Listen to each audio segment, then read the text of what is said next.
Being active, being physically active is really important for me. It keeps me healthy, keeps me happy.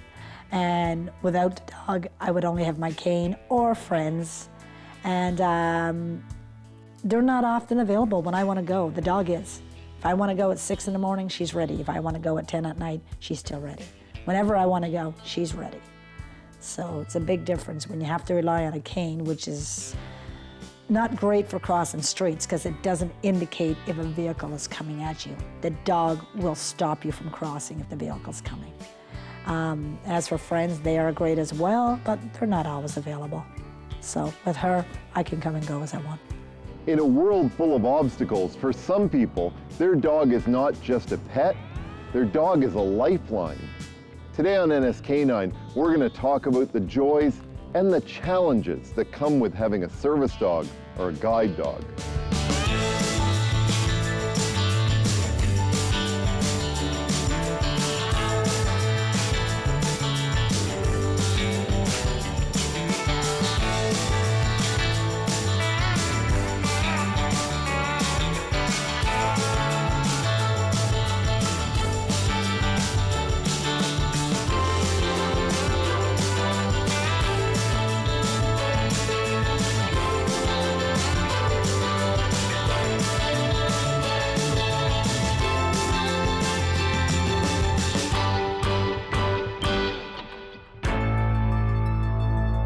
You've had dogs for a lot of this time. This is not your first dog. No, this is my fifth. I started running dogs in 2003. In 2002, with a serious medical setback, I was told I was in the process of becoming totally blind.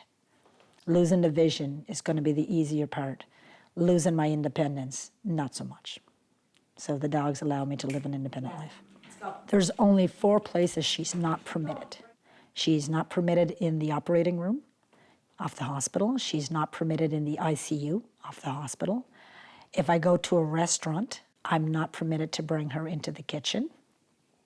And if I go to visit a zoo, they will kennel her at the front office for protection of her. Okay. Freedom, door inside, right? Someone like me would use the word seeing eye dog or guide dog or service dog almost interchangeably, but that's not correct, is it? No, it's not. As we talked about on the phone, Seeing Eye is a school in New Jersey. So Seeing Eye dogs, they do exist, but they are to dog guides as Kleenex is to facial tissue. Some places are very adamant, this is a dog guide. I just color my guide dog. Either or is just fine. Service dogs are different in the sense that they're trained for specific, let's say, episodic disabilities like epilepsy and type 1 diabetes. So you've got seizure alert dogs, you've got dogs that have been trained for autism, you have dogs that are trained for hearing ear. Those are service dogs. People who require service dogs and guide dogs, generally, it's to keep them from either being hurt or dying. And I can't be more succinct than that. A service dog has a job to do, and no matter if that dog is tethered to a child on the autism spectrum, that dog is now responsible for that child's life. Most people are familiar with service dogs and dog guides, but few know just how much training their owners and the dogs they've been paired with go through at one of the many schools across Canada and the US, or the closeness of the bond that develops between handler and dog. And so what is that experience like? It's overwhelming. It's overwhelming because for me, I went down to get her because I had lost her predecessor. So when I arrived, it's a lot of emotions. You want to start up again. It's hard to let go of the last one, where the last one was not sick. He died with a sudden heart attack. You want to start up again because you don't want to lose the independence, not even for a day. So you want to start up immediately. But the dog doesn't know you, so you have to take time to learn your dog. The dog has to take time to learn you. Because she is my 5th dog, my skills were already in check. But they use different terminology than the school I had gone to previously in Ontario. So I have to learn a new little bit of terminology, not much. But it's just learning to trust again, because you have to trust your dog. If you do not trust your dog, it does not work for you. When you head out in the morning, when you head out at night, you tell the dog where to go, you trust the dog is going to get you there safely. I had to train with her 6 days a week, 8 hours a day for a month. The trainers are looking for it. They're making sure that our communication together is impeccable. Some dogs don't make it. The bond starts the minute we arrive at the school where the dogs are trained. As soon as we are matched up with our dogs, the bonds start immediately. And therefore, for the next year, we are the only person affiliated with the dog, even when we return home. We feed the dog, we walk the dog, we groom the dog. Nobody else has interaction with the dog for that first full year. It was like adding another family member into the home. You had to make sure you had time available to feed the dog, groom the dog, walk your dog. You cannot possibly imagine what it's like to not be able to see and hold onto a harness and have a dog lead you and not worry about falling into a construction hole or walking into a pole or a tree branch. That's a level of trust that there's nothing to compare it to. Can you tell me about some of the interactions you've had with people? Because, I mean, they haven't always been positive, have they? No, there's been a lot of negativity. It's lack of education. I've been denied access to restaurants. I've been thrown off a city bus. I have been denied access to one of the schools that I work from. Harassment by people when I fly. Harassment by people at airports. Pretty well anywhere. And you actually had a recent experience on an airplane, didn't I did. you? Can you tell me a little bit about that? I did. When I was flying to California to visit my new granddaughter, I had passengers sitting behind me that for an hour and a half until I spoke up, they were going at me about having this dog in the plane, that the dog did not belong in the plane and the dog should be under the plane, and so forth and so on. It just got to be nothing but harassment. How does that make you feel? A lot of emotions go through me. Anger goes through me, disbelief goes through me. This is almost 2020. Sometimes I'm almost made to feel bad that I have brought a dog on a plane, but then I recollect my thoughts and say, no, they have vision. They don't need the dog. I don't have vision. I need my dog. And my dog does have the right to fly.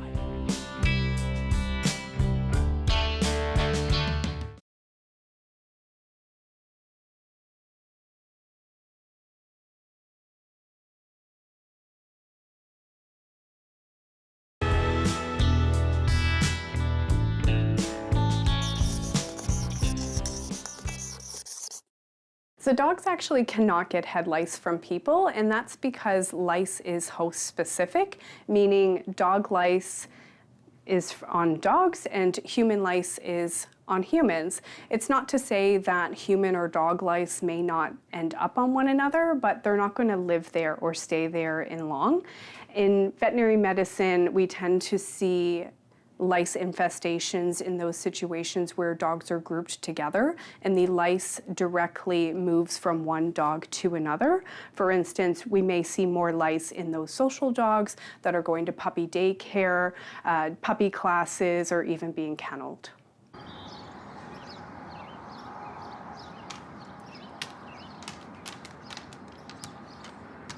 And all our days are not glory, Andrew. Like, my days aren't always happy days. There's frustrating days because I've been living like this for almost 44 years. And there's days I want to see. Could be something I want to do or somewhere I want to go. And so, I mean, I have a very positive, happy personality, but every now and again it slips. That's understandable. And as soon as I feel it slipping, I push to get back. Because I'm used to being this. I'm used to being happy and healthy and on the go and positive, but every now and again I can slip. So, like my last dog was severely injured by a construction company, and I lost the services of that dog for 10 months. What was that like? And anger, furious. disbelief. I had met with the manager for the construction company before they started the project. He found out who I was first, got a hold of me, and I met with him. And at the end of the conversation, his last statement was, so long as we're in your community, your safety is guaranteed. And then when I come up, and this flagger come at me, she said, you need to come off the sidewalk. She said, we're paving. I should have thought, they don't pave sidewalks. I said, I need a hand, I'm visually impaired. I mean, I have no problem, I'll pipe right up. She said, have your dog follow me. I said, okay. So I gave the command to the dog, and he's following, and all of a sudden I see him pulling his paws up. I said, why are you dancing? And she said, well, I'm walking him through hot asphalt and tar. Oh, goodness. If I had gotten back to the site, you'd probably be doing his interview from jail. I would have killed her. I know, I'm Irish and Scottish, I would have killed her. I had to grab the dog to the sidewalk. I went down, I can't see the pads. I reached for my cell phone, it's home charging. I yelled to one of those people to give me a phone. I had to call somebody, carry the dog away from the construction site, 85 pounds, to the waiting car, rip to the closest vet, because my vet's in Clayton Park, who told me that she had to clean the pads immediately because the oil, the dog could go into sepsis and die. So they had to use a wire brush and clean the crevices off the pads, which were now all completely burned. 2 of the pads are burned into the meat. They had to soak the pads first, and you could hear the sizzle when they soaked the dog's pads in solution. You tell me I wasn't crazy. I couldn't believe the damage they done to my dog. I was pretty angry. So I lost the service. Matter of fact, the school that trained my dog wanted to disqualify my dog immediately. And I begged and pleaded, let me get the dog healed. I used the sportsplex to retrain the dog, because the dog wouldn't walk on the street. After that happened, the dog wouldn't walk on the street. So I had to take the dog to the sportsplex every day of the week and do so much work on the track. And then start slowly itching back outside with the dog. So for 10 months I had no dog. 10 months I had to leave a dog home that would cry at the door as I took my cane and left. Sadly, stories like Brenda's are not uncommon for those with service dogs and dog guides. I was asked to leave the Value Village by one of the managers, and I was kind of in shock. And I looked at him and I like, this is my guide dog. I do have ID, I'm happy to show you. And he's like, well, she's not wearing a vest. Well, no, guide dogs don't wear vests. Only when they're training. Guide dogs wear harnesses, and that's what we hold on to. And it took me 10 minutes to explain all this to him, and he finally relented and let me stay.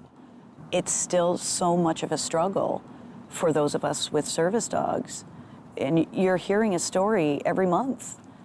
I know it's about once a month I get refused access. You heard, I don't know, about 6 months ago, the one woman who couldn't get a taxi at the airport with her guide dog. I'm done. I'm done with. That's illegal. It's illegal, is right. I expect that our justice system is going to have my back. And if they have my back, people will start seeing that there are consequences. That's the only way things are going to change, instead of trying to cover up and find reasons why, we're not allowed in a certain restaurant, or I'm not allowed in that cab, or, those are barriers that we're still trying to break down. It's a lot of work. So again, the fake service dogs is really muddying the waters right now. And that's the biggest issue, isn't it? Is the fake service dogs. The Yeah. people just going and buying a vest online and saying, look, I have a service dog. Yeah. I'm seeing it way too. It's everywhere. Yes, you heard that right. Fake service dogs. And as if on cue, just moments after our conversation, Freedom was lunged at in a closed space by an uncertified dog wearing a vest. Other door. We don't need coffee yet. See, already after the coffee. What? Whoa.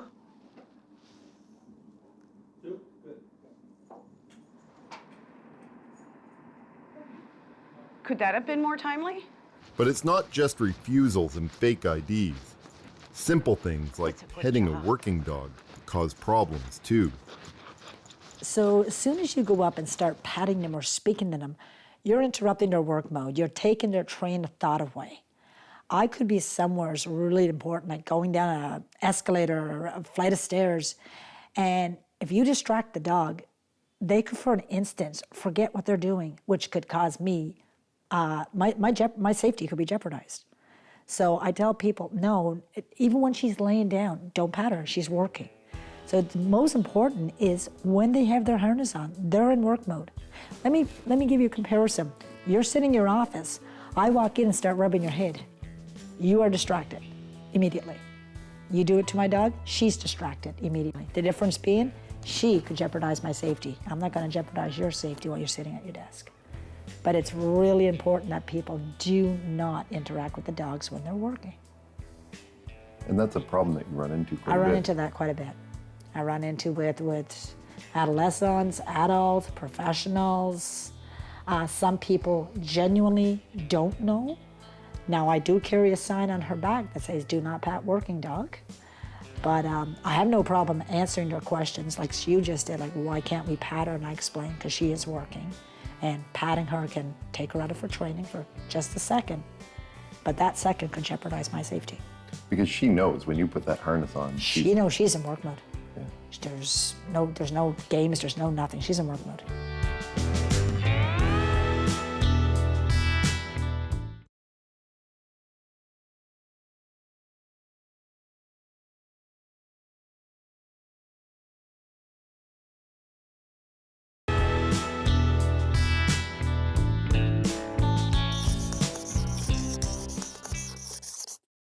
Well, a titer test is a specialty blood test that's done to determine whether or not a dog needs a booster vaccine. Because what it'll do is it'll test for the level of antibodies in the blood, and the antibodies are what we stimulate with a vaccine to kill an infection. So if the antibody level's too low in the titer test, they need a booster. So how does Freedom know when it's safe to cross the road? Oh, there's an epic question. So it is a misunderstanding amongst most people that think that the dog can see the traffic lights. They don't react to the traffic lights. Now, I say that, but I'm about to tell you another story. So I can only see the green light at certain times, again, depending on the light. So if I don't see the green light, then I know something's wrong, we don't cross. All right. If I see the green light, we're good to go. But there's been times we just enter an intersection when the light's green, and the light goes away, so I know it's gone yellow. Okay. So I will give her the command up to get her moving. So not 2 weeks ago, we're walking down Spring Garden, crossing at Queen, forward. And the same thing happened. Just stepped onto the road to cross the intersection. The light was green, goes yellow. Freedom picks up the pace. I didn't even tell her to. Now, coincidence? I don't think so. So does Freedom hear the traffic and know the direction, or is it just really responding to your keys? I'm the one I'm responding to the traffic, Okay. and she does respond to the audible signals. All right. There's not a lot of them. For Brenda, Renee, and others with service dogs and dog guides, the relationship with their dogs allow them to live a full life, and the bond is impossibly close. I want to live. I don't want to sit here like I'm 95 years old. I want to live. So I grab every opportunity I can and go with it. You know, I said, 4 years ago, 5 years, I became a blind runner. I mean, there's so much high when you run, when you cross the finish line to a race. I ran 14 5K races? I never came first, but not my goal. My goal is completed. There's so many things that we've learned together. So now what she does, when I take the bus to go home, we're crossing Dresden on the other side of Spring Garden, and she looks behind her to see if there's a bus coming and picks up the pace if there is one. Wow. It's incredible. And these are things we've learned together. She wasn't trained to do that. They're just these amazing little things that she's been doing so much that she picks up on it. I don't take her to the clubs because I can't get sober people to leave her alone, let alone drinking people.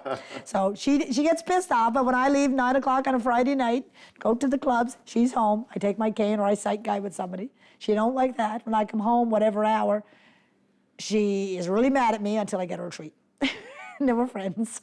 What would it be like without freedom? I have trouble talking about that. It's not going to be a good day. Best day of my life, the day my daughter was born. Worst day of my life, it's going to be in about 4 to 6 years. I can confide in the dog. All my dogs have heard stuff that family, friends, strangers haven't heard. Because like I said, there's some days, and when I'm having a bad day, I usually try to head down to the cove. I love water, so I'll get on Fisherman's Cove. They got benches down there and stuff, right? And I'll sit and I'll hug my dog, and I could be bawling. Because is this easy? No. But I'm almost 44 years with it. And like I said, there's days that I feel like I'm going to have a bad day. I'll take off. I'll go down to the cove. I'll get a coffee at Tim's, go to the cove, sit on the bench. Ocean's down there. I love the ocean. And I mean, I'll sit and I'll cry with the dog. Our relationship, it is handler and guide dog. We're a team collectively.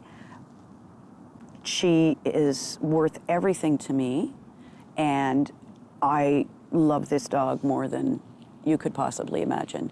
It's not just about the kinship between us and how much I trust her, but we have built this relationship that is, and that's what happens, and that's where the trust comes from. For us, it allows us to be independent. I get to come and go from my home, work, volunteer, travel with the dog by my side. She works as my eyes. So to maintain independence is very important for me. It's more important for me than having vision. And she's not always working. When she's in my home, as you saw, she's a dog. But when she is in work mode, it gives me a sense of freedom because I can come and go all the time, not having to worry about my safety, which is of great importance to me. So when I'm crossing intersections in the city or on the outskirts of the city, I could be traveling outside the province with her by my side, I'm safe. Visit us online to tell us your dog stories for possible inclusion in future episodes. And don't forget to share photos of your canine friends on social media with the hashtag NSK9. It opens the eyes, those of us who are visually impaired, realizing how much we can now accomplish with a dog, a trained dog at that by your side. You've always got a friend with you. You're never alone. You have somebody to confide in. They're not going to tell your secrets. And you just feel on top of the world. When you have your independence and you know you're safe because of the dog's training, unstoppable.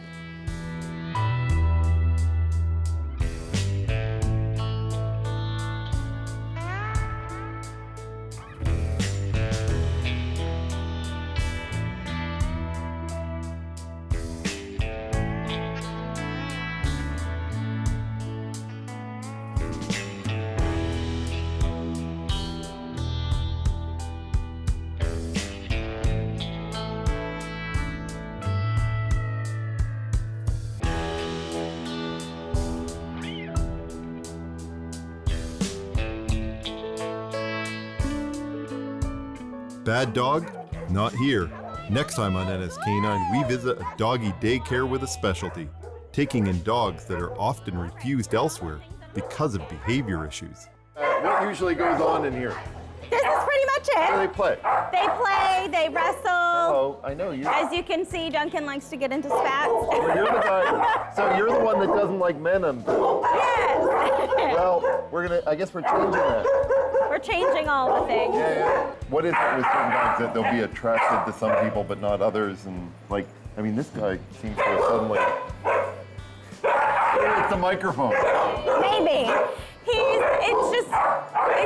They feel your energy, so sometimes they feel like you're really good, or they know that you're a little bit off. So sometimes they feed off if you're scared and that kind of thing. So it just kind of depends on the other person, on how they meet them and stuff. If you don't rush right into their face, they're going to be a little bit more respectful and be a little bit more curious to you.